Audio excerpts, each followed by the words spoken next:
बबीता, आप अपनी बात रख लें पहले, उसके बाद हम इस बहस पे आगे बढ़ेंगे। बिल्कुल, देखिए मैं ये कहना चाहती हूँ कि जो भी देश के खिलाफ अगर कोई इंसान खड़ा होता है या कुछ बोलता है तो ये हक किसी को भी नहीं है कि देश के खिलाफ बोले।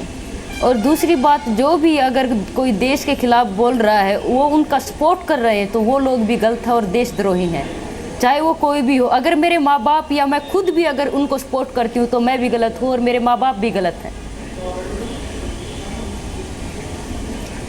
बबीता जी, घर से बाहर अमृता, देखिए, आप बोलिए, आपको क्या शिकायत है? आरएसएस की विचारधारा के खिलाफ बोला जा रहा है। अरे आरएसएस की विचारधारा आप समझ रहे हैं तो क्या? आपको क्या लगता है अमीर हैदर साहब? अमीर हैदर साहब, अमीर हैदर आपको क्या लगता है?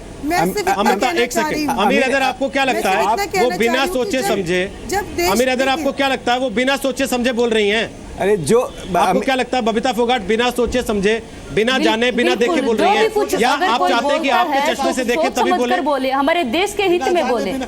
देखिए, जो देश के खिलाफ है हम उसके खिलाफ है। तो कश्मीर को अलग करने वाला क्या देश के साथ है क्या? अमीर हैदर साहब, कश्मीर को अलग करने की मांग करने वाला को क्या आप देशभक्त मानते हैं? खिलाफ बोलता है। नहीं, आप जवाब तो दीजिए। कश्मीर को अलग कर दो, बस्तर को अलग कर दो। अरे आप तो उस पार्टी के, अरे आप तो उस पार्टी के जिसे 17 संविधान सभा की मांग की थी। आप क्या बात करते हैं? कुछ तो बदल जाइए।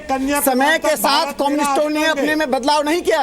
रोजा लग्जमबर्ग ने 200 साल पहले रोजा लग्जमबर्ग ने क्या कहा था कि सेल्फ डिटर्मिनेशन लागू नहीं हो सकता है, आत्मनिर्णय का अधिकार लागू नहीं हो सकता है। 200 साल बाद भारत के कम्युनिस्ट को लेकर बैठे हुए हैं। क्या आत्मनिर्णय का अधिकार होगा कश्मीर में? किस बात का आत्मनिर्णय का अधिकार होगा? कश्मीर का एक भारत की भूमि है, भारत माँ का आज के मुद्दे पे वापस आइए, आज के सवाल पे वापस आइए सर। आज के सवाल क्या सुनूं आपसे? आप तो कश्मीर को, आप कम्युनिस्ट पार्टी ऑफ इंडिया के हैं, सीपीआई के झंडे के नीचे चल रहे हैं। आप अपने आप को अलग कीजिए सीपीआई से। की आइडियोलॉजी है कश्मीर हमारा अभिन्न है, तो आप सीपीआई के साथ क्यों चल रहे हैं? ऐसा के नेतृत्व में क्यों चल रहे हैं? आपको जब हमारी जरूरत पड़ती है, जब वहाँ पर शांति बहाली के लिए हमें याद किया जाता है, तो ठीक है, अच्छी बात है। जाते का ये कश्मीर के अंदर शांति बहाल करा दीजिए। सर प्लीज अमीर हैदर, कितनी शांति आपने बहाल कराई है बाद में बताइएगा। पार्टी ऑफ अमृता धवन, मैं लास्ट कमेंट आपसे लेना चाहता हूँ, बहुत छोटा सा। बंद कर दीजिए, बंद कर दीजिए, सुन लीजिए। मैं कम्युनिस्ट पार्टी ऑफ इंडिया का प्रवक्ता हूं, लेकिन आप ईमेल के साथ चल रहे हैं। आज दुर्भाग्य है, उसके झंडे के नीचे चल रहे हैं, उसके बैनर के नीचे चल रहे हैं। मैं कम्युनिस्ट पार्टी का प्रवक्ता हूं, मुझे मालूम है, इसलिए तो मैं आपसे आग्रह कर रहा हूं कि आप विचारधारा पे जाइए, ऐसा को एक्सपोज कीजिए।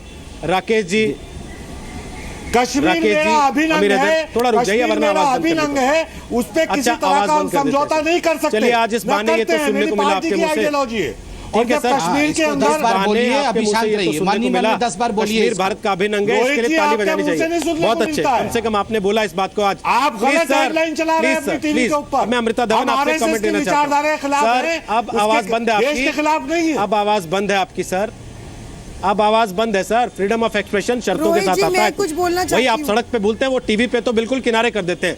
अमृता धवन, मैं आप ही के पास आना चाहता हूं। आप एक छात्र संगठन की राष्ट्रीय अध्यक्ष हैं। क्या आपको नहीं लगता कि नेताओं को जो लीड करते हैं छात्र संगठनों को, उनको छात्रों को लड़ाने के बजाय समझाना चाहिए, सही रास्ते ले जाना चाहिए? या हो रहा उल्टा? रोहित जी, इसीलिए आज यहाँ पर हम लोग, मैं खुद भी 15 साल से छात्र राजनीति देख रही हूँ और 15 साल में मैंने दिल्ली विश्वविद्यालय का माहौल ऐसा कभी नहीं देखा। इसलिए शायद मैंने यहाँ पर आज बैठकर हमारे संगठन में गांधीवादी तरीके से अनशन रखा है, क्योंकि ये बहुत ही मुश्किल है कि हम सत्य और अहिंसा के रास्ते पे चलें। शायद इसलिए ये अपनाना इन सभी संगठनों के लिए बहुत मुश्किल है। ये लोग बात तो करेंगे नॉन वायलेंस की, लेकिन जब वैचारिक मतभेद होंगे तो सबसे पहले वायलेंस ये लोग करेंगे। एबीवीपी का इतिहास रहा है, हिस्ट्री रही है वायलेंस की, और हमें समझना होगा कि ये एक बहुत ही मैन्युफैक्चर्ड तरीके से किया जा रहा है। देश भर में अलग अलग यूनिवर्सिटीज़ को टारगेट किया जा रहा है, उनकी जो स्वायत्ता उससे खेला जा रहा है। ना ही एजुकेशन बजट पे कोई बहस हो रही है, ना ही एजुकेशन बहस कीजिए ना, राहुल जी को कहिए बहस करें, लेकिन पूरे राहुल जी विदेश चले जाते हैं बहस करने के लिए। जब बहस का समय होता है तो राहुल जी विदेश जाते हैं, जब देश तोड़ने की बात आती है तो राहुल जी विदेश में आ जाते हैं। वैचारिक मतभेद पहले भी होते थे, वैचारिक मतभेद पहले भी होते थे, लेकिन इस तरीके से हिंसक नहीं होते थे। मैं आपकी बात को संबित के पास रख रहा हूं, आना चाहिए, ये सवाल चाहे वो उठाते किसी हुए विचार का हो। संबित पात्रा, संबित पात्रा, शहला अमृता जी, रशीद देखिए, मैं एएमयू में बताना जाना चाहती चाहती है हूँ एक कि प्रोग्राम के रामजस लिए। कॉलेज में कुछ दिन पहले मेरा एक वहाँ पे इवेंट नारे हुआ लगते था, हैं शहला रशीद तो के मैं वहाँ खिलाफ, पे गई थी। उनको वहाँ से उन दौड़ा लोगों ने लिया इतने जाता है। प्यार और सम्मान जी, मुझे बोलिए, दिया, वहाँ के स्टूडेंट से मैं मिली हूँ, तो उन्होंने इतना प्यार सम्मान और इतने अच्छे से वो स्टूडेंट मेरे से मिले हैं, इतना प्यार सम्मान उन्होंने दिया है। तो मैं नहीं मानती कि ऐसा कुछ जिस किसी ने भी किया है उसकी जांच पड़ताल होनी चाहिए कि किसने बबीता किया जी, है। जो आपका और पता लगना एक्सपीरियंस है वो चाहिए हर कि किसी इनके का पीछे एक्सपीरियंस कौन है, नहीं हो सकता है। किसका हाथ है। आप इंडिया की ब्रांड एम्बेसडर है, आपको मान सम्मान देना उनकी मजबूरी है। बता रही हूँ आपको बेटी कि को धमकी मैडम, दीजिए, हर उसे छात्र अरेस्ट तो कर लीजिए। इस देश का नहीं, हर ऐसा नहीं है कि छात्र, हर मजबूरी बच्चा है। इंडिया का इसमें ब्रांड जवाब दे एम्बेसडर दो, है, कल रोहित को जी, वही होगा आप इंडिया का मुझसे ब्रांड सवाल पूछ रहे एम्बेसडर। थे। प्लीज आप समझिए। संबित, शहला रशीद जब एएमयू जाती हैं, वहाँ उनके खिलाफ नारेबाजी होती है, जो उनको दौड़ा लिया RSS के जाता है, विचारों को, वो खबर जो नहीं भारतीय बनती। जनता पार्टी के लेकिन दिल्ली में विचारों को ऐसा लेकर होते आएगा, ही, उसी को बनाए। दिल्ली में ऐसा होते ही हंगामा मच जाता है, क्यों? देखिए, मैं इसका एक आपको बिल्कुल समरी दे देता हूँ 15 सेकंड में। अभी अमृता जी ने एक बड़ी बात कही और अच्छी बात कही। उन्होंने कहा 15 वर्षों से दिल्ली यूनिवर्सिटी में ऐसा कभी नहीं हुआ था, जब हम ऑपोजिशन में थे कभी ऐसा नहीं हुआ।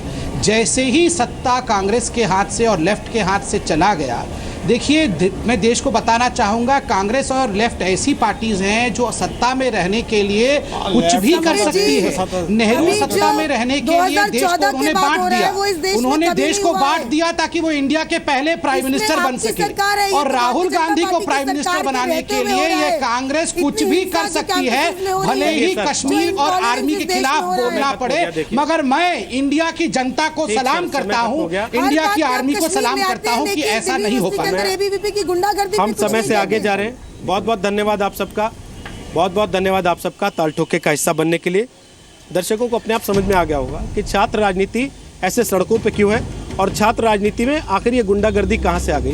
क्योंकि राजनीतिक पार्टियां छात्र संगठनों को अपने फ्रंटल ऑर्गेनाइजेशन बना के अपनी वाटर टेस्टिंग के लिए इस्तेमाल कर रही हैं, इसीलिए आज ये हालत हो रही है।